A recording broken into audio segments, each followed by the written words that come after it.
Queridos amigos, bienvenidos una vez más a este su programa El Lobo Estepario. No sé si en anteriores ocasiones les he comentado que el lobo estepario era un amplio compendio de lo que es el ser humano. En ese sentido, queríamos tratar en este programa al menos 3 líneas argumentales que nos parecen muy interesantes. Una de ellas, que ya la estrenamos con nuestro amigo Rafael Castillejo, era la del mundo de la cultura, que queríamos llamar cultura libre, con K, para ser más rebeldes si cabe. Otra de esas líneas argumentales que queríamos tratar es la de la espiritualidad, o más bien el crecimiento, el desarrollo personal y humano de los individuos, ¿no? Esa línea que denominamos karma. Y la tercera línea argumental que tratamos y estrenamos hoy con nuestro invitado es la línea de los negocios.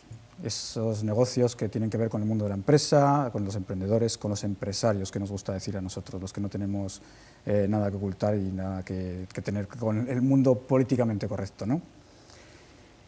Pero sí que quiero que no pierdan de vista una cuestión, y es que las 3 líneas argumentales tienen como eje central el humanismo. Para nosotros es fundamental la persona, por eso aquí no traemos personajes, y el invitado de hoy es una persona.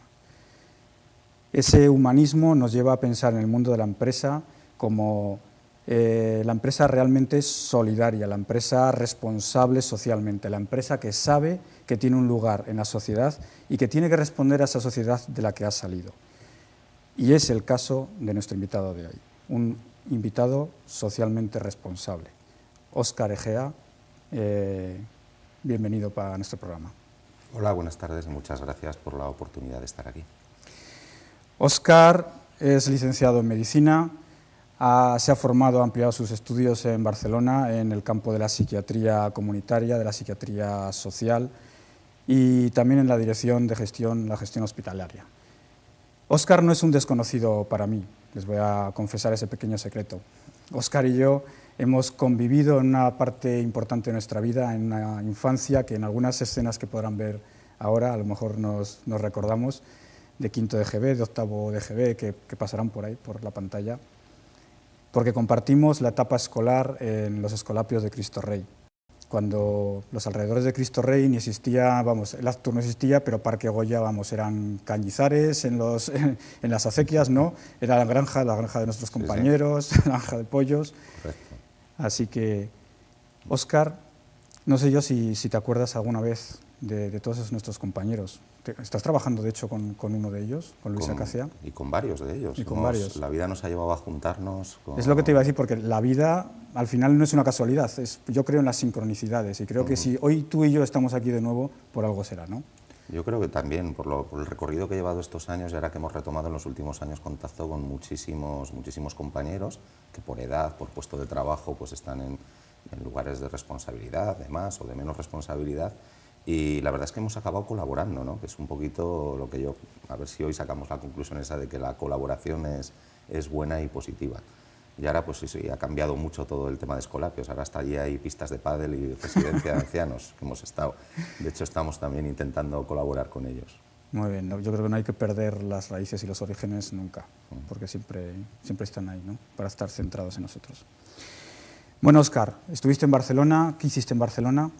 Pues en Barcelona tuve la oportunidad de estar en un sitio único que combinaba 2 o 3 campos de los que luego he ido desarrollando en mi vida, que era primero el trabajo de medicina y orientado hacia la rama de psiquiatría y combinado con lo que era la psiquiatría social y comunitaria y la integración laboral.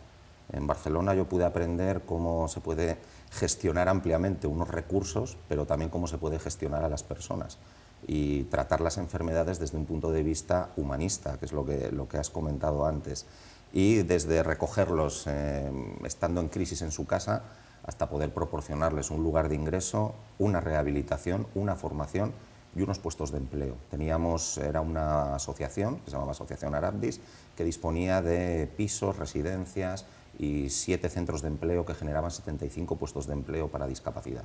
Que ese sistema, esa forma de trabajar era innovadora en España, por decirlo así, ¿no? O sea, aquí en Aragón desde luego no lo conocían, ¿no? Se empezó a desarrollar entonces e incluso desde Barcelona venían aquí, desde el sitio donde yo estuve, pues venían a formar aquí a Zaragoza. Y sigue siendo un campo que realmente está muy poco desarrollado. Y entonces tú te trasladas a Zaragoza. Yo me traslado a Zaragoza. Prisma. Y por motivos personales venimos a Zaragoza. Yo digo, bueno, lo que ha funcionado en Cataluña, en Barcelona, porque no va a funcionar en Zaragoza. Hacemos un estudio de mercado, decir que en ese momento no teníamos ni idea de lo que era gestión empresarial, ni hojas Excel, ni planes de negocio, ni absolutamente nada, ni financiación, nada de nada. Y dijimos, bueno, pues una serie de inconscientes, profesionales y algunos amigos y parte de la familia, juntamos 60.000 euros y dijimos, vamos a montar un hospital. Y realmente acabamos montando el primer hospital que se abría en Zaragoza en 25 años, el primer hospital privado. ¿Vale? Esto fue en el año 2000, 2001. Bueno, incluso recuerdo que el sitio, una anécdota, el sitio que encontramos para alquilar, ahí en San Juan de Mozarrifar, lo encontramos después de justo haber visto el atentado de las Torres Gemelas. Estábamos en una casa, varios socios viéndolo, y a continuación, bueno, pues apareció, es un día que no se borra de la memoria. Y apareció la posibilidad de encontrar un sitio perfecto y nos lanzamos a la aventura, en un tiempo empresarial muy diferente al de ahora. En aquel momento el crédito fluía, hasta nosotros empezamos a asombrarnos, ¿no? Porque con una base de 60.000 euros llegamos a desarrollar una inversión de 2,5 millones. Porque cuéntanos qué era Prisma realmente. Prisma se llama Proyecto Rehabilitación Integral de la Salud Mental. Yo soy socio promotor, uno de los socios, máximo socio promotor. Que realmente continúas entonces en este proyecto. Sigo siendo socio, lo único que salí de la gerencia pues hace 1 año y medio para explorar otros campos. Entonces el hospital sigue abierto, sigue funcionando y es un hospital desde el que se intenta otra forma de ver la psiquiatría. ¿De acuerdo? En ese momento combinamos hospitalización con urgencias, visitas a domicilio, hospital de día y la posibilidad también hemos llegado a montar algún piso y sobre todo de enlazar mucho con la integración del paciente en la sociedad. ¿Y qué tipo de pacientes son? Todo. Yo considero que en el campo de la psiquiatría el cliente, ¿de acuerdo?, es todo, desde los 4 o 5 años que estamos viendo hasta los 90 y sobre todo nos trabajábamos, y en ese caso sobre todo yo, el paciente complicado, el que se llama refractario y crónico, que supone un gran coste emocional, social y personal a la sociedad. ¿Y eso no es un poco a lo mejor volver otra vez a los antiguos psiquiátricos? Evidentemente por la forma no, pero evidentemente también ocurrió que se dijo política de puertas abiertas no, y los enfermos psiquiátricos, entre comillas, a la calle, abandonados de la mano de Dios, ¿no? Claro, ese fue el problema. Entonces ahí es donde la empresa privada puede entrar. No, la empresa privada, incluso la pública. Estamos hablando, la enfermedad psiquiátrica es un problema de recursos, es un problema de estructuras y sobre todo de estructuras intermedias, pisos, residencias y trabajo. Sin eso no se pueden mantener pacientes que tienen enfermedades graves y que se agravan con la apatía, la bulia, la inactividad. Eso es lo que más condiciona todo el recorrido obsesivo del ser humano, toda la parte de frustración, de baja autoestima y todos los componentes que nos llevan a cronificar nuestros estados depresivos, porque todos tenemos estados depresivos. Si lo comparamos con el estado actual de la sociedad, es un estado depresivo, económico depresivo, políticamente depresivo, institucionalmente depresivo, ¿de acuerdo? Y realmente eso se traslada, por ejemplo, a cifras como los últimos consumos de antidepresivos que han aumentado un 20, un 30%, reconocido. Siempre sabemos que las estadísticas se pueden ampliar. Desde luego, si cogemos el manual de clasificación de psiquiatría, no el DSM-4, evidentemente yo creo que todos podemos ir marcando alguno de los puntos, ¿no?, donde decimos, este soy yo, ¿no? Evidentemente, todos estamos de rasgos de personalidad. Y sobre todo incidimos en el tema de la integración. Sobre todo de la integración. Yo hay la oportunidad de estar en Barcelona. Pero has dicho enfermos graves incluso. Sí, graves, son graves. Es enfermos que normalmente son refractarios, que nunca han respondido en ningún sitio, y nosotros hemos intentado encontrarles un espacio, y de hecho en algunos casos, como veremos después con otro enlace con una de las empresas que hemos montado, se ha pasado a realidad el hacer una integración laboral y social completa. Esos pacientes, allí sobre todo la oportunidad de ver cómo se podía mezclar el tema de la persona con la empresa. Eso es lo que aprendí en Barcelona, eso es lo que trasladamos a Zaragoza, ¿de acuerdo?, cuando intentamos abrir el hospital. Ahí es cuando también empezamos a conocer también las estructuras empresariales de Zaragoza y de ayuda estamos hablando de hace 13 años, pero ya estaba toda la ayuda al emprendedor, ¿no?, que casi ahora ya me gusta más hablar de empresario. Parece que hemos demonizado la palabra empresario, ¿no? Yo a veces digo, me reía cuando en aquellos momentos me ayudaron, sobre todo desde el SACME, iremos diciendo a lo largo de la entrevista varias instituciones que funcionan bien o varios recursos que pueden ayudar, pero yo le decía al que estaba allí, le decía, bueno, yo creo que voy a escribir un libro que se va a llamar Presunto Empresario, porque desde comenzar los trámites en urbanismo, que fue un año de retraso con las acumuladas pérdidas con las pérdidas acumuladas Sí, que eso que llevaba, conlleva. hasta todo lo que sientes cuando vas a Hacienda, cuando vas a otros sitios. O sea, parece que ya el empresario somos culpables de entrada. Sí, sí, Cuando, parece que en vez de un negocio que va a dar empleo encima, ¿no? Parece que vas a, no sé, a organizar ahí una lo que mafia. sea, vamos, Sí, es sí. algo increíble, ¿no? Bueno, pues a partir de ahí vas peleando con todo eso, es cuando empezamos a aprender la locura que habíamos hecho con los fondos que habíamos abierto, pues intentar abrir una inversión, como he dicho, que al final ha llegado a los 2,5 millones y actualmente está prácticamente ya cancelada y de vuelta, ¿de acuerdo? Bueno, podemos considerar que es un éxito. Y bueno, y comenzamos a explorar los campos de las diversas ayudas empresariales, ¿no? A empezar a hablar con las instituciones. Tengo que decir que en aquellos momentos creo que las subvenciones que recibimos en el hospital, ha habido momentos que hemos tenido 60 puestos de empleo, y yo creo que las ayudas que recibimos fueron de unos 18.000 euros en Vamos, total. que eso no daba ni para un salario anual casi. ¿No? Cuando he calculado, una de las cosas que me ha cabreado cuando he abierto las otras empresas ha sido el ver lo que habíamos pagado en seguridades sociales, IRPFs, impuestos, permisos, licencias, y podemos rondar entre los 8 o 10 millones de euros desde el año 2001. ¿Y dónde se van esos millones de euros? Pues aparentemente se nos han ido ahora a los bancos. Sí, parece, ¿no? No lo sé, o a Bárcenas, no lo sabemos. ¿De acuerdo? En este programa no queríamos tocar política, pero al final el problema es que todo acaba confluyendo en lo mismo, ¿no? Por desgracia. Es lo que la política nos está provocando, ¿no? Sí. Y está generando. Entonces fue cuando pudimos acudir al primer, bueno, pues una figura que se está empezando a oír mucho más en los últimos tiempos, que es la capital riesgo. ¿De acuerdo? Que es una empresa que junta inversiones de diversa gente, tanto particulares como empresas, y tiene fondos de inversión para invertir en proyectos que pueden considerar novedosos o viables o diferentes. Da miedo solo de oírlo, ¿eh? Solo de pensarlo. Capital riesgo, sí, pero bueno, es que realmente luego... Entonces aún eran algo de capital riesgo, ahora habría que ver lo que queda de capital riesgo, ¿no? Pues realmente, bueno, el capital riesgo nos apoyó, hizo una inversión muy fuerte de 1 millón de euros, el resto de los socios, un poquito menos, pero el resto de los socios seguimos ampliando dinero, apostamos, que es una de las cosas también que hoy me gusta incidir, ¿no? Hemos apostado, hemos avalado, hemos hipotecado, ¿de acuerdo? Que ahora parece ser que se oye que la nueva ley va a quitar esa responsabilidad de poder perder tu casa o tu propiedad, sobre todo la básica, si la empresa va mal. Pues no, nosotros llevamos, hablo de nosotros por todos los socios que estamos en diversos negocios, llevamos apostando y avalando durante mucho tiempo. Afortunadamente no hemos perdido nada, se sigue devolviendo, pero ahora mismo no se pueden montar proyectos importantes si no avalas y arriesgas. Y estamos, como he dicho antes, en aquellos tiempos era más fácil. La capital riesgo valoró el proyecto, nunca había entrado en proyectos sociales, en proyectos sanitarios.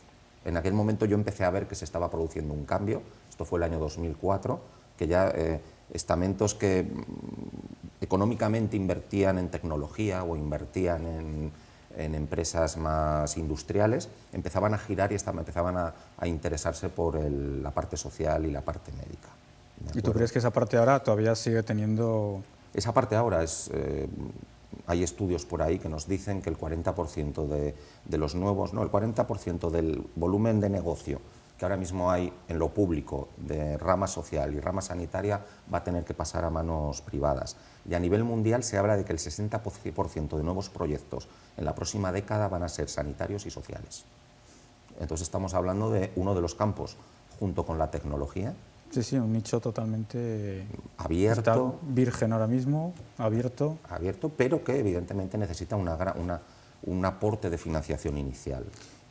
¿Quieres decir que cuando se habla tanto de la política de emprendedores y de que el emprendedor durante los 6 primeros meses no se va a pagar X de seguridad social o de autónomos o de lo que sea, nos están vendiendo también una pequeña moto, ¿no? O sea, se están quitando de encima a toda esa gente que está en el paro y que digan, venga, capitaliza tu paro, monta una empresa y venga, en 6 meses ya estás funcionando. En 6 meses se puede montar un negocio que funcione, que te dé para comer. No. Y sin dinero, claro. No se puede montar. No se puede montar, o sea que... Esta mañana hemos hecho la junta de una de las empresas, llevamos 2 años y pico y probablemente en el tercero entraremos posiblemente en números negros. Con una cualidad, por ejemplo, que hemos usado otro medio de financiación, hemos aprobado esta mañana, prestamizar deudas con los socios de salarios, ¿de acuerdo? Para no tener que acudir a las entidades bancarias. O sea que, perdona que te interrumpa, que realmente o partes con capital tuyo ya, o de los socios, que es muy difícil porque evidentemente nadie tiene guardados pues 2 millones o 3 millones de euros en el banco, o acudes a financiación. Y esa financiación podría ser bancaria, ahora está cerrada totalmente, ¿no? Cerrada si avalas o pones Si la avalas. misma cantidad o más cantidad. Nos ha pasado de avalar monetariamente alguna línea y nos han dado el 80% de lo que hemos ignorado, ¿no? Entonces, o haces eso O te vas. teniendo detrás un buen plan de negocio, teniendo detrás muy claro dónde va a ir el trabajo, teniendo detrás un buen soporte y una buena profesión, ¿no? Me da igual una profesión no técnica, sí, universitaria o no universitaria. ¿Qué ocurre? Volviendo al principio de la pregunta, ahora mismo hay también unas estadísticas que entre los 3 y los 5 años el 70 o 80% de empresas, pymes o autónomos desaparecen porque el negocio ha fracasado.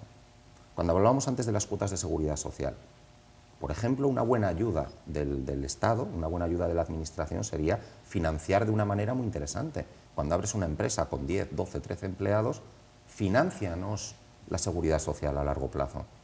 No tendríamos que acudir a los bancos. Claro. El gobierno se está garantizando que hay 10, 12, 13 puestos de trabajo, no cargamos al empresario, al emprendedor, y podemos dar esa sostenibilidad durante 1 año, 2 o 3 años. O sea, incluso muchos de los empresarios somos partidarios de retirar las subvenciones a fondo perdido, ¿de acuerdo? Salvo para casos muy específicos, como veremos después, pero son subvenciones que al final lastran a una empresa.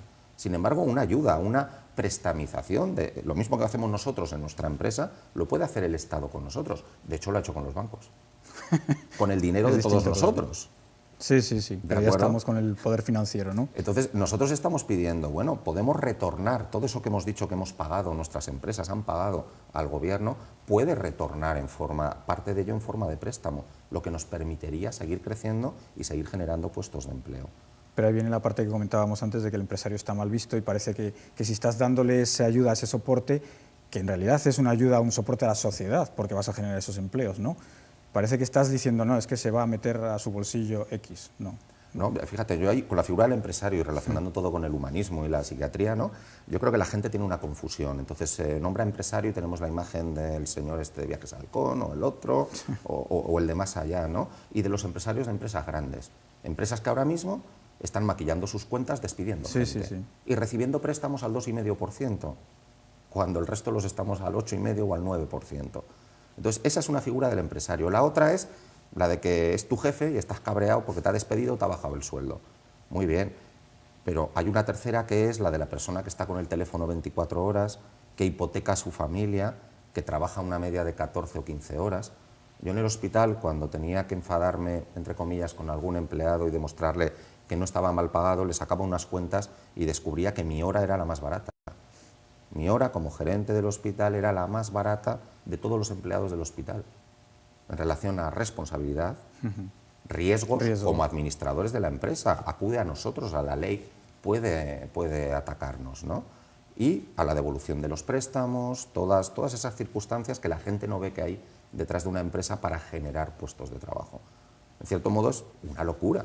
Yo he dado algún curso últimamente y lo primero que he dicho es que, bueno, que lo primero que iba a decir es que es muy difícil abrir una empresa y que no se fíen de nada de lo que sale en televisión, de nada de lo que se lee. Una empresa no se abre en 24 horas. Hemos abierto la última, que es una cooperativa profesional, y nos ha costado 2 meses y medio. A unas personas que sabemos ya que tenemos un recorrido de abrir empresas. ¿De acuerdo? No, o sea, sí, tú puedes firmar un estatuto en 24 horas, pero después viene un recorrido que hay mucha gente ya es cuando empieza a perder.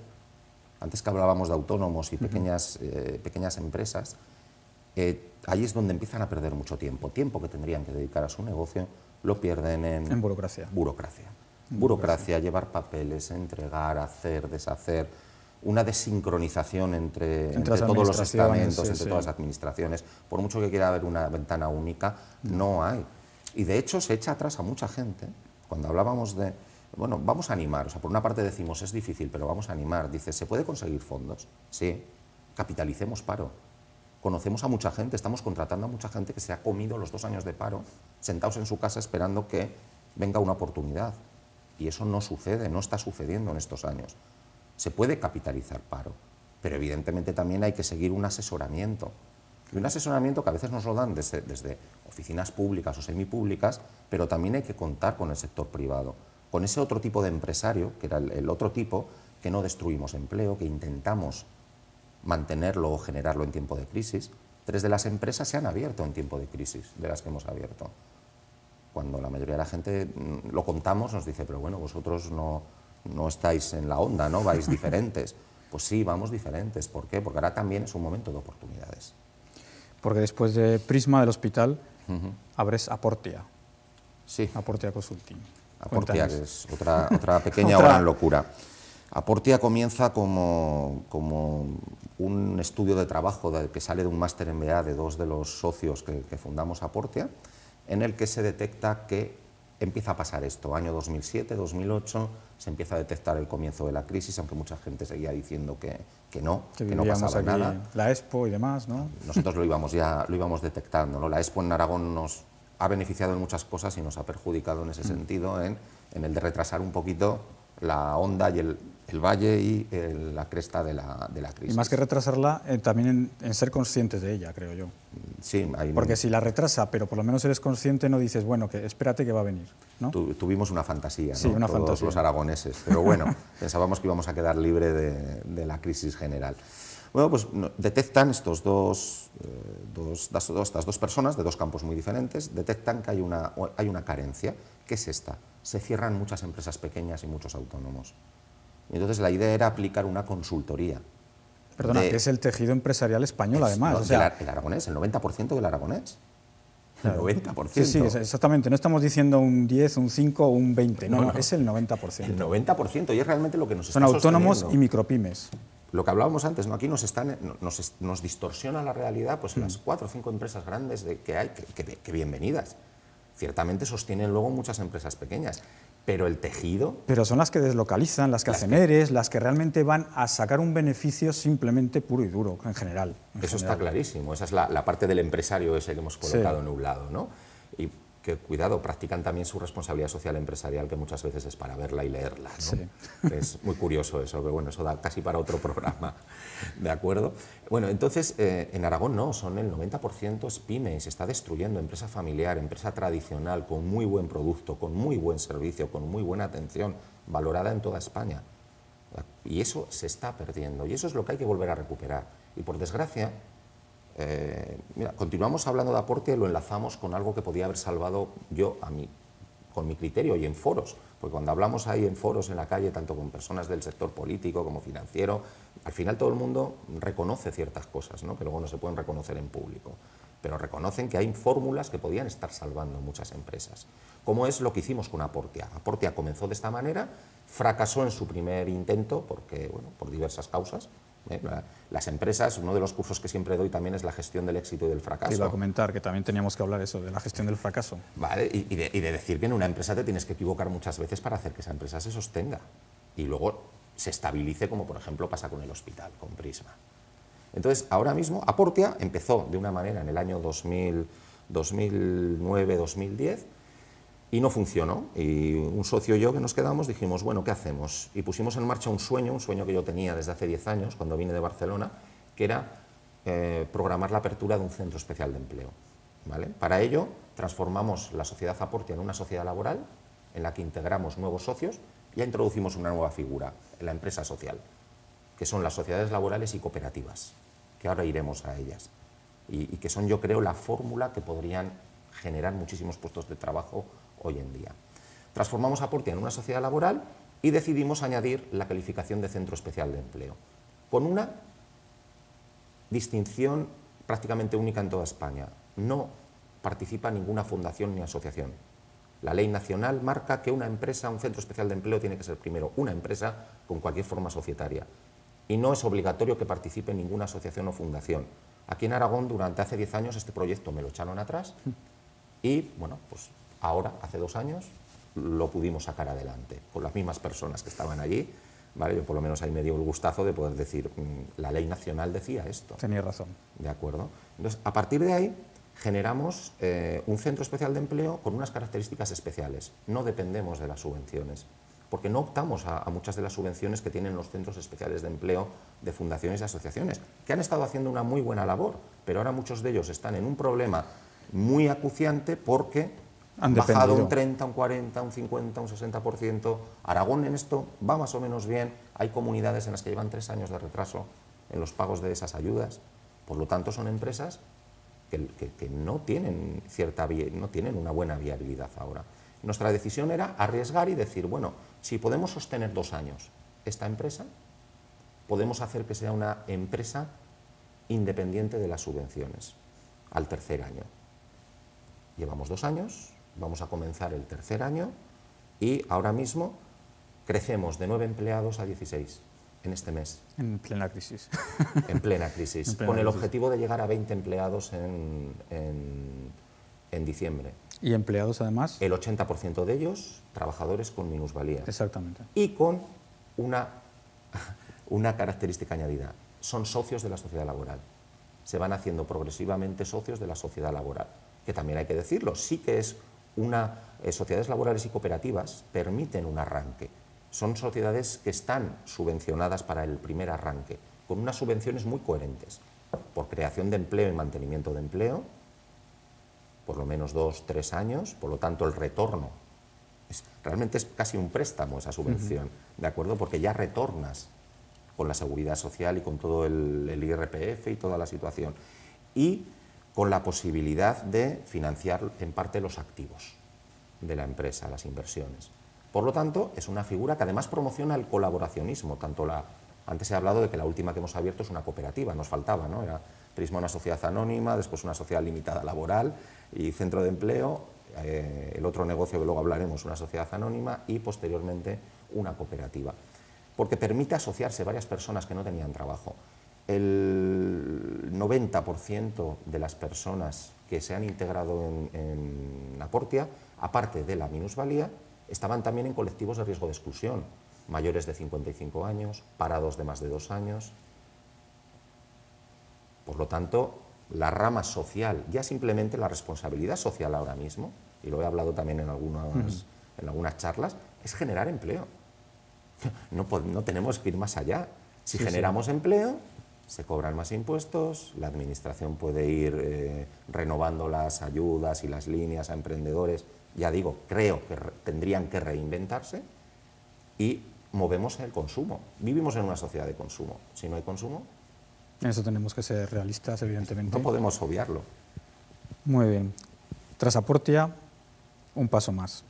El Business Center Zaragoza. Un centro de negocios. De repente ese salto, ¿no? Parece que es una cosa diferente, distinta, pero realmente es un centro de negocios de los más grandes de Zaragoza, si no el más grande. Al menos sí que diferente. Diferente, estamos viendo imágenes ahora también en pantalla del Business Zaragoza Center. Un poquito diferente. En un edificio que dejó abandonada, ¿quién era? ONO. ONO dejó, un edificio impresionante, estaba parado desde hace unos años. Detrás de la Romareda, del campo de fútbol.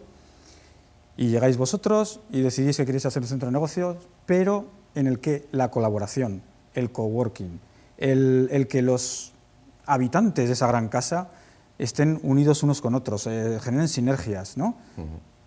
Fíjate, voy a contar la historia cómo nació el edificio, porque es muy curioso. Bueno, como yo me aburría cuando salí de la gerencia, tenía pocas cosas entre Aportia, pues empezamos a juntarnos algunas personas y empezamos a hablar de montar un club de negocios privado. Es una cosa que no existe en Zaragoza. Y eso, perdona, pero no lo había oído nunca tampoco. Bueno, pues ahí en Barcelona está el GIL, en Madrid está el Génova, hay ha habido varios intentos, no han acabado de cuajar, todos sabemos.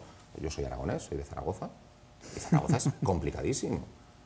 De hecho, bueno, pues podemos decir, va a haber un coworking que abrió en Madrid, que es el inicio del coworking en España, y ha abierto en Barcelona y el siguiente es Zaragoza. O sea, como siempre se prueba a probarlo aquí. Todo en Zaragoza, pero somos peculiares y es nuestra ventaja y nuestra desventaja a veces.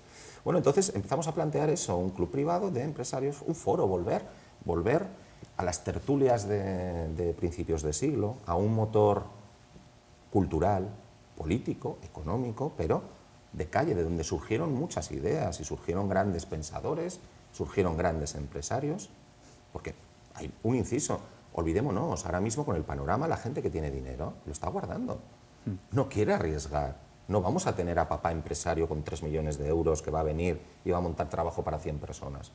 No, al revés, lo hablábamos antes, se está deslocalizando y se está invirtiendo en otros países el dinero que se podía invertir en Que además hay dinero, España. hay dinero en España.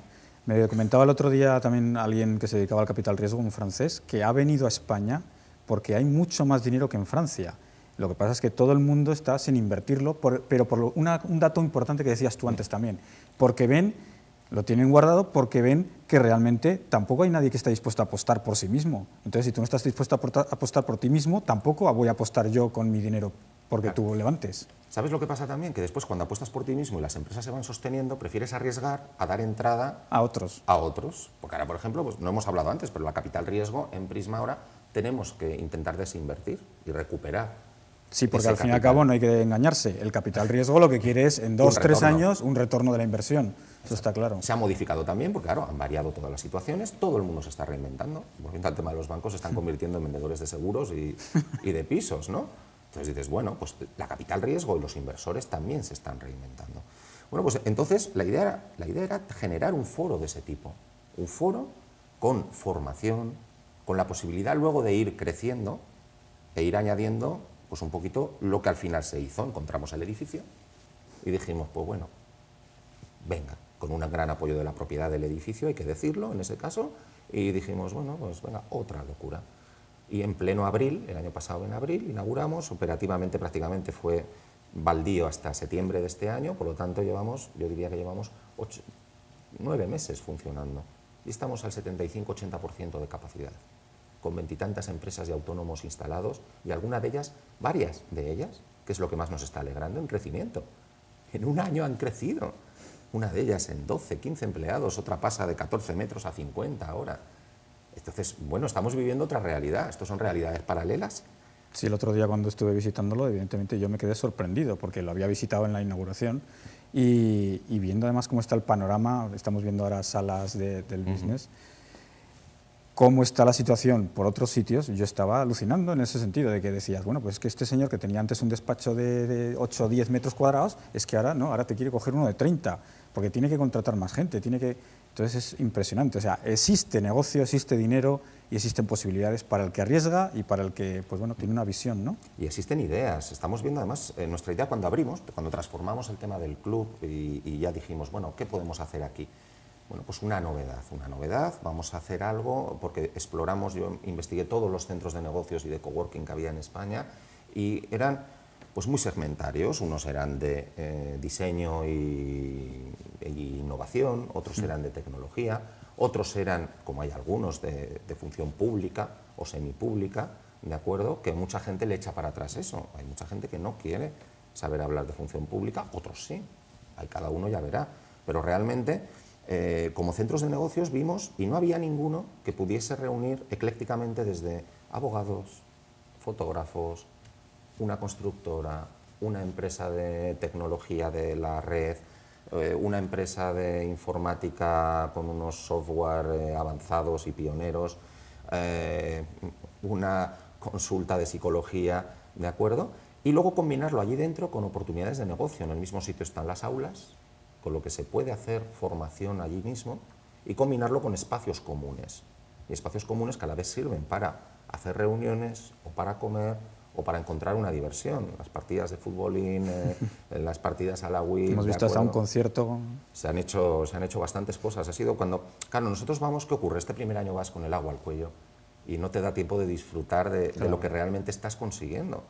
Que probablemente es una empresa que en 2 o 3 años vamos a entrar dentro otra vez de esa posibilidad de números negros. Pero te frena el día a día, en todas las empresas que hemos montado, el día a día te frena y se te come muchas ideas. Sí.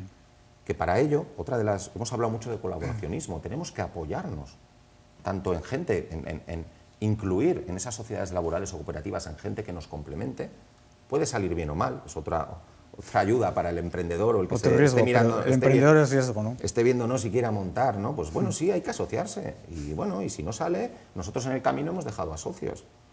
Y al final, pues bueno, persevera ¿quién? El que más arriesga y el que más piensa y el que más ideas tiene. A partir de ahí, provocar ese colaboracionismo es ahora el objetivo de Business Center ahora a partir de este año, ¿no? Julio y agosto sabemos que es un periodo raro, aunque extrañamente estamos viendo movimiento. O sea, estamos también Otro de nuestros socios, Luis, que es más empresarial, ¿no? Él dice estamos en un año atípico, no se están siguiendo los ritmos normales de los trimestres. Y ahora mismo estamos viendo, precisamente también porque coincide con la serie de la ley del emprendedor, la serie de ayudas, todo, pues la gente está empezando a moverse, con lo que puede ser un julio y agosto totalmente atípico con mucha gente trabajando.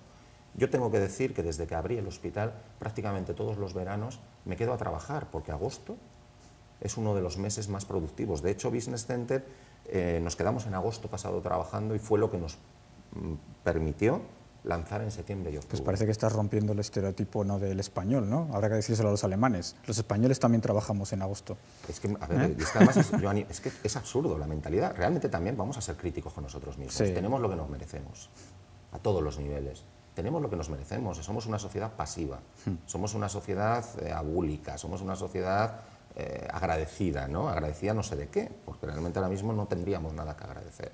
Se nos ha engañado con un sistema de bienestar que ha sido falso totalmente, y hemos caído. Y en ese punto estamos viendo que nos está afectando políticamente, sociológicamente y personalmente. Está afectando a muchas familias, pero en un grado que yo también a veces pienso, yo mismo lo digo, yo he caído, cuidado, yo he caído en los mismos errores que todo el mundo. Empieza a entrar dinero en las empresas y caes en la vida y en pensar, puedo con todo, ¿no? Y gasto más de lo que debo. ¿De acuerdo? Y hemos entrado, pero no tengamos miedo a reconocerlo, que es lo que aparentemente hay todo el mundo aquí, ¿no? No podemos lanzar la piedra. Sí, la culpa no es del otro, la culpa es de todos un poco. La culpa es de todos. Y si todos también, igual que la salida es de todos. Entonces, a través de Business Center lo que estamos intentando es eso. Y nuestra mayor satisfacción es que haya gente que venga, como pasa ahora en coworking, que otras personas se van a coger otro despacho a otro sitio, porque realmente también hay que ver cómo se está tirando los precios, porque todo el mundo está intentando estamos hablando claro de todo, para bajar los precios, alquilar este despacho que me sobra, no sé qué, no sé cuántos. Ya veremos qué pasará cuando vuelva la subida, ¿de acuerdo? Porque además no aprendemos. Lo triste del ser humano últimamente es que no tenemos memoria histórica, ¿de acuerdo? Y no aprendemos, y yo creo que volveremos a cometer en 8 o 10 años los mismos errores. Igual teníamos que aprender de sociedades como estamos viendo ahora en Brasil, que se está viviendo un punto de expansión importante, pero se está abriendo un cisma. A mí esto me lo avanzaron hace año y pico. Me dijeron, en Brasil va a explotar antes del Mundial la situación. Eso decían, sí. Y se está explotando. Y aquí que tendríamos, en teoría, unas condiciones, porque aún estamos en un nivel, todos, bastante bueno, incluso el que está más tocado. Sí, porque si no sería para que hubiera una revolución aquí, o sea que evidentemente... Ahí. ¿Dónde está el problema? No lo sé, tendremos que psicoanalizarnos, ¿no?, los españoles. Y por último, el último proyecto en el que estás ya implicado, que estáis ahora trabajando en él.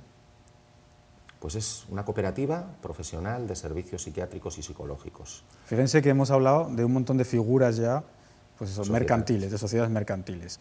Hemos hablado de una sociedad anónima, como recordaba antes Óscar, y hemos pasado por la laboral y ahora llegamos a la cooperativa. Has nombrado que la laboral y la cooperativa son las más sociales, por decirlo así, las que muchos de los que ahora están pensando en montarse una empresa deberían a lo mejor acogerse a ellas, entre varios amigos, gente conocida. Bueno, a más que amigos hay que tener cuidado porque los negocios no. A veces sí. Más que nada que sea gente profesional y de confianza. La confianza es muy importante, creo yo, en los negocios también, ¿no? Sí, pero bueno, puedes equivocarte y puedes acertar. Volvemos antes a lo de la gestión, metemos la cuña un poco de la gestión del fracaso en este país. Hay que equivocarse. Es lo que yo aplico en los tratamientos de chavales jóvenes. Cuidado, hay que dejar que se equivoquen y los estamos sobreprotegiendo, los estamos anulando. La estadística, el 60% de menores de 29 años, ni. El otro día lo comentábamos tú y yo, además eso, la gestión del fracaso, hablando del tema de Estados Unidos, que es muy distinto. En Estados Unidos promocionan que te lances una y otra vez y aunque te estampes 20 veces contra el suelo de la piscina, te dicen alguna vez habrá agua y entonces nadarás. Sí, ¿no? y valoran el que hayas arriesgado 3 veces, porque probablemente a la cuarta te sale. Esto lo tienen también en la estadística con los matrimonios, es muy curioso, dicen que el cuarto es el bueno. ¿Vale? Pues bueno, habrá que ver. Pero, por ejemplo, nosotros estamos demostrando que desde la primera empresa que montamos, de momento están sostenidas todas y están llegando a los 3 años. Una ya lleva 12, otra está en el 3er año y las otras 2 inician, pero con esas fórmulas que nos permiten, primero, arriesgar todos, aportar un capital, pero en vez de aportarlo yo solo, sumo más capitales, con lo que delante del banco tengo un aval. Segundo, elegir bien, somos profesionales, pues abrimos una cooperativa profesional. Ha sido muy divertido, porque podría asegurar que no se ha abierto ninguna cooperativa en mucho tiempo en Zaragoza. Y de hecho, profesional ninguna. Cuando la hemos, porque ahora la tenemos que inscribir en colegio de médicos, en colegio de psicólogos, bueno, más burocracia, me decían, no, no se puede hacer, es una cooperativa. Digo, no, la ley dice que se puede abrir con cualquier forma societaria. Otra cosa es que no se haya hecho. Esta es otra situación que nos encontramos a la hora de la burocracia. De repente dicen, esto no se puede. No, me llevo la ley. ¿Por qué no se puede? Pues porque no se ha hecho nunca. Porque no se ha hecho nunca. Entonces, la inercia es, no se ha hecho, no se puede. Entonces, te tienes que ir con la ley bien empollada. Otro consejo para los emprendedores, hay que tener ganas. Y leerse las leyes, y leérselo el emprendedor. Luego, si tenemos posibilidad, vamos a contratar un asesor, un consultor, un mentor. Casi últimamente ya me gusta más hablar, porque también todo esto del coaching, todo también se ha ido... me gusta más hablar de mentorización. Vamos a coger a alguien, vamos a acompañarlo y vamos a mentorizarlo. Vamos a enseñarle cómo se abre, que en 2 años él no nos necesite. Sepa todos los entresijos de sí, porque tú también eres muy partidario de... Porque tú eres un hombre de ideas, pero dices que tú no eres un gestor, o un buen gerente o gestor, ¿no? Malísimo. Entonces, evidentemente hay gente que está más dotada para la rama comercial. Tú también me parece que en algún vídeo que te he visto dices que el tema comercial, ahí estamos, ¿no? Nos defendemos. Nos defendemos bien. Pero que el tema de gerencia, pues es otra cosa y que entonces, pues a lo mejor hay que meter gente profesional, que sean gerentes. Nosotros estamos pensando un proyecto de los que salió con Aportia y esperamos poner en marcha este año, es la gerencia por horas. Los pequeños negocios no tienen por qué contratar un gerente completo, pero sí puede haber una gerencia por horas. Y una cosa añadida, si abres una cooperativa y una sociedad laboral, una de las ayudas durante 3 años es ayudarte al sueldo del gerente. O sea, si es que la ley lo contempla, o sea, a ver, hay cosas, siempre tenemos que tener claro que también hay gente que ha pensado mucho y gente que tiene muy buenas ideas y ha estado elaborando las leyes, las ayudas y todo. Lo que pasa es que no llegamos a eso. Hay muchas hojas y cuando se llega al final aparece la de si tienes una sociedad laboral o una cooperativa puedes tener una ayuda por gerente.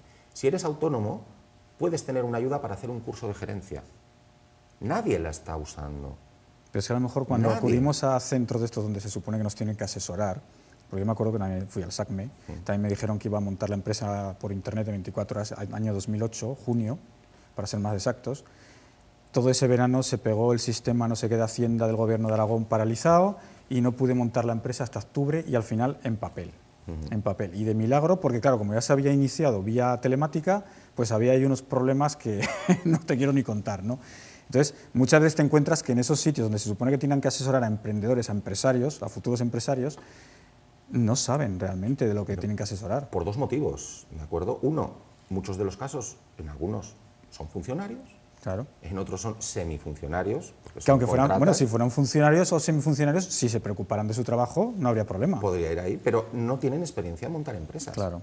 O sea, podemos saber mucho de la parte administrativa del papeleo, pero no sabemos realmente los otros problemas que hemos vivido los empresarios. ¿Qué los ocurre de no también? dormir, los de pensar cómo saco para mañana 10.000 euros. Que ocurre también un poco que comentábamos con la universidad.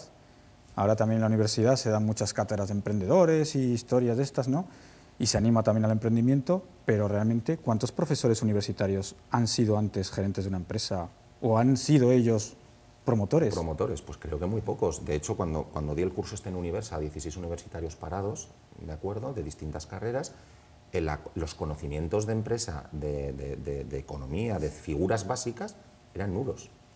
Nulos, hasta el punto de que no veían que podían, su trabajo es su propio aval, su profesión es su propio aval. Estamos acabando las carreras y la gente sale deprimida porque no confía en lo que ha hecho durante la carrera. Incluso, bueno, en la cooperativa médica se mete una de las socias de psicóloga, ha hecho su carrera y su máster, y sin embargo, después de 7 u 8 años, el nivel práctico es muy flojo, y esto creo que pasa a nivel de todas las carreras. Entonces hay gente que podemos tener la cabeza más abierta y nos buscamos la vida por nuestra cuenta y empezamos a pensar, a leer, a informarnos, pero hay mucha gente, un 70, un 75, un 80, un 90, que se queda en la pasividad. Se queda en la pasividad o en formarse y más formarse.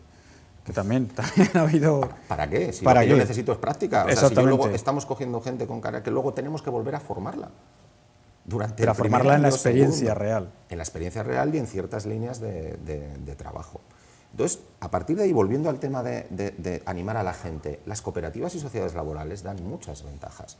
Y a través de la cooperativa Darse, lo que quiero es completar algo que se me quedó, que fue uno de los motivos por el que salí del hospital, porque también el hospital es mi bebé, es mi primera empresa, yo sigo siendo socio, ya veremos qué pasa en el futuro, pero cuando entras con socios que tienen la mayoría, con la capital riesgo, normalmente diverge el interés de la capital riesgo al del socio promotor. A partir de ahí, yo siempre he querido volver a completar el círculo. ¿Con qué? Con una serie de estructuras sociales. Ya teníamos el hospital, tenemos el centro especial de empleo, tenemos un edificio donde podemos ubicar instalaciones, nos falta pisos, actividades de tiempo libre e integración laboral, formación e integración laboral para personas con necesidades especiales que vienen de haber no estudiado durante 2 años y, sin embargo, como un caso que tenemos en Aportia, una persona que le dijeron que no iba a trabajar en su vida, que estaría toda la vida tomando medicación, ahora está sin medicación, está trabajando por las mañanas y ha sacado el grado medio en estos 2 años anteriores y acaba de aprobar el grado superior de informática. No es mentira, son hechos reales. Él está además encantado, y nos lo decía esta mañana, de explicar lo que le ha pasado, para que mucha gente no entre. Ya no solo hablo de pacientes psiquiátricos, fíjate los colectivos de riesgo de exclusión que tenemos ahora. Sí, sí. Cualquier persona mayor de 45 años que se ha quedado en el paro, y así lo subimos a 55. Cualquier persona menor de 29 años, el 60% ni. Entonces aquí tenemos datos claros de que, uno, hay que arriesgar, hay que cambiar nuestra forma de pensar y hay que ir al colaboracionismo, al coworking. El coworking, que es una de las figuras que está en el edificio, no solo es el sentarnos en una mesa, ahora estamos haciendo coworking, ¿de acuerdo? Sí. No, el coworking, aparte no es una figura nueva, esto existe desde el principio de los vida. tiempos. La calle de los zapateros en los cascos antiguos, la calle de los gremios, los antiguos gremios. Colaboraban y en una calle cada uno se especializaba en una cosa y se movían, ¿vale? Era colaboracionismo. Pero es que todo eso surge de la ciudadanía realmente, y del profesional y del empresario. Claro, es que no tenemos que esperar que papá Estado venga aquí a echarnos una manita y que, más que nada, que no nos ponga pegas y trabas, ¿no? Sale de la persona, hemos olvidado, es piramidal, la estructura de la sociedad es piramidal. Y los que están en la base, en las primeras bases, son las personas. Y en los últimos años se ha derivado todo a la cúspide de la pirámide, ¿vale?, que no es la que nos tiene que solucionar los problemas. Esos viven de nosotros. Así de claro, viven y hoy más de que nosotros. Nunca. Y hoy más que nunca. Y están sobredimensionados y ahora parece ser que van a poder atacar ahí, pero viven de nosotros, viven de lo que nosotros generamos, de nuestros impuestos, de nuestro trabajo. Es necesario, cuidado, no vamos a obviar, es necesaria una estructura, pero hay dimensionada, que transformarla y dimensionada. Y... Si las empresas nos estamos dimensionando, ¿por qué el Estado nos está dimensionando? Si las empresas estamos pasando de 140 metros en un despacho a 40 metros, ¿por qué no lo puede hacer toda la administración? Eso es lo que nos deberíamos plantear. Pero como eso no se puede cambiar, yo digo que tenemos que ser reaccionarios de distintas maneras. Yo lo que no entiendo es que los universitarios no estén en la calle quemando oficinas de bancos o quemando coches. No lo sé por qué. Es un supuesto. Un supuesto. Estamos en televisión, es un supuesto. Pero es así, es un pensamiento, es un supuesto. ¿Por qué no están en la calle? ¿De acuerdo? Cuando su manera de protestar puede ser esa. La manera de protestar de la gente que tenemos capacidad de generar ideas y empleo es esforzarnos por hacer cosas que no está haciendo nadie y pelearnos para que estas cosas cambien. Y a partir de ahí, enseñar el otro punto, un punto de los que hablamos el otro día, el colegio, los niños. Se oye mucho, se ha llenado la boca de vamos a abrir la asignatura de emprendedores. Vamos a abrirla, pero no con profesores, tráiganos a los empresarios. Claro. Y no digo a mí, que es que en Zaragoza hay muy buenas empresas familiares que están sosteniéndose, están manteniéndose y siguen generando empleo. Y somos gente que compartimos a veces, nos juntamos, vemos y decimos, bueno, somos gente normal que tenemos una capacidad que no tienen otras personas. Explótenla.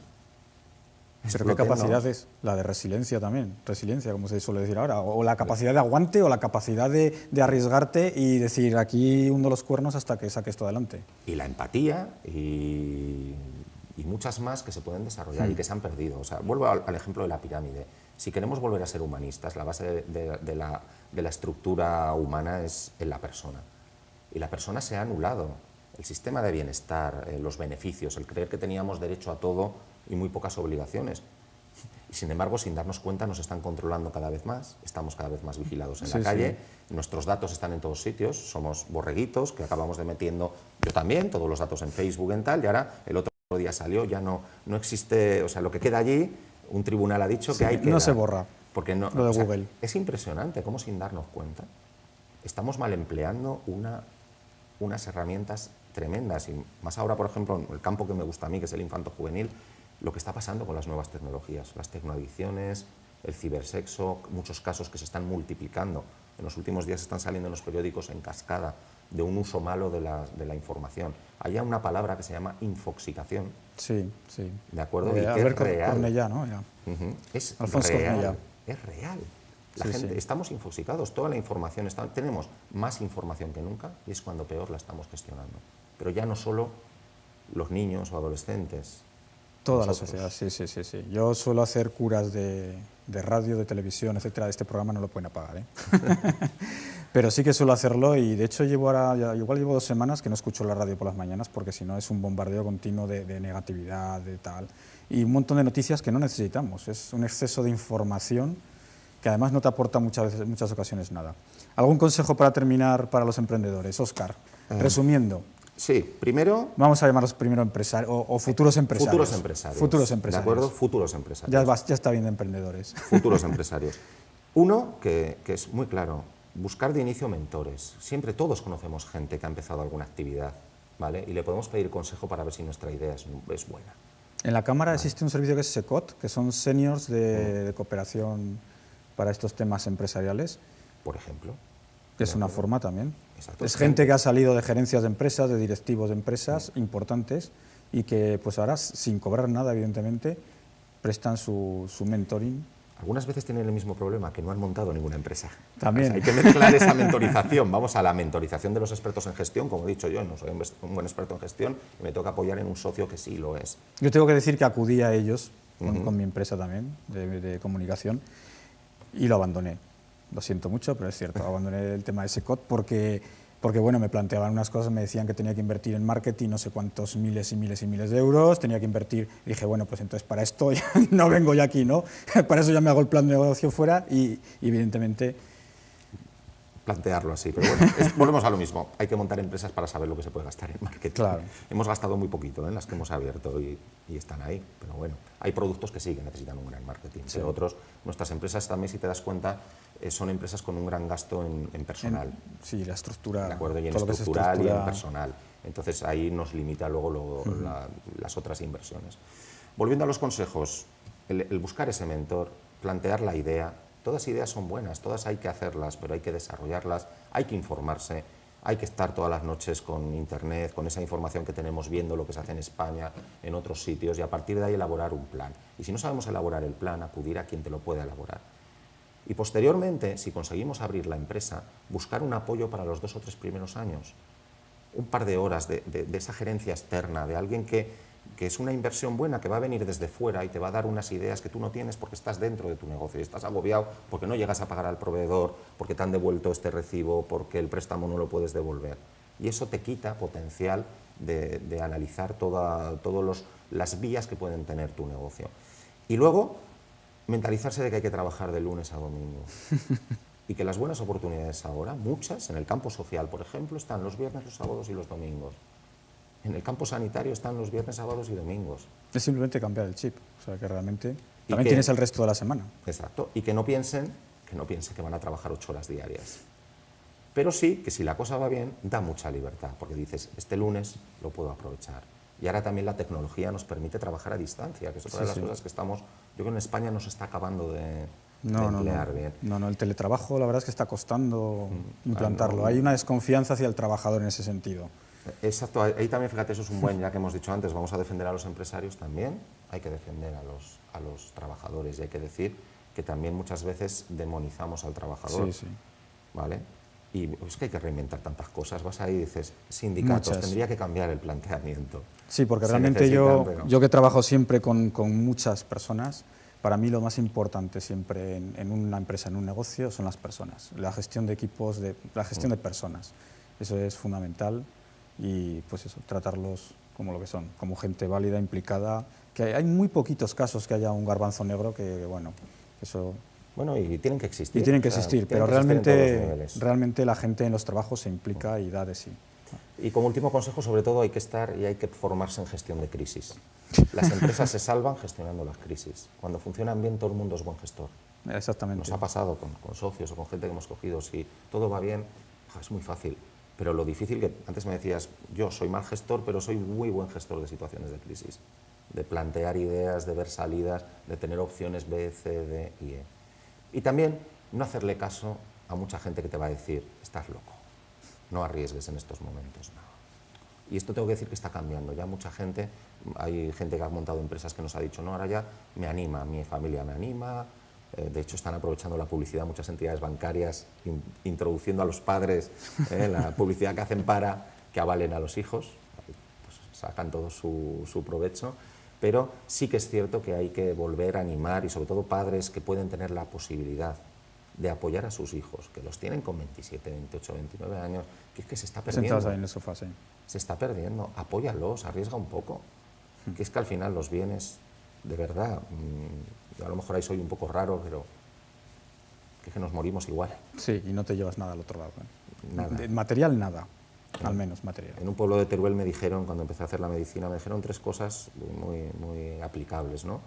Una, me dijeron, nos hacemos mayores cuando nos damos cuenta que los curas se confiesan y que los médicos se ponen malos. Entonces, cogemos concepto de madurez. Y otra persona me dijo, mira, cuando te mueras, no dejes nada. Dice, deja deudas, así tus hijos no se pelearán. ¿Vale? Y realmente... Ese consejo es bueno, sí, sí. Es para pensarlo, sí, estos consejitos que tienen los pueblos de la España de Buñuel hay que aprovecharlo. Muchas gracias por haber estado aquí hoy con nosotros, Óscar. La verdad es que ha sido un placer. Y lo que decíamos antes, cuando la vida vuelve a juntarte, por algo será. Aunque al principio no seamos capaces a lo mejor de comprenderlo, ahí están el mensaje está ahí, seguro. Queridos amigos, antes de terminar, quería leerles, hoy toca una pequeña lectura del último libro que sacó Risto Mejide, Anoyomics, que no sé si lo conocerán, supongo que sí. Y que además solo con la introducción yo creo que ya es para que vayan viendo cómo es. No se me asusten y tómenselo a bien. Dice así: la gente es idiota. La gente es idiota, y yo el primero, sí.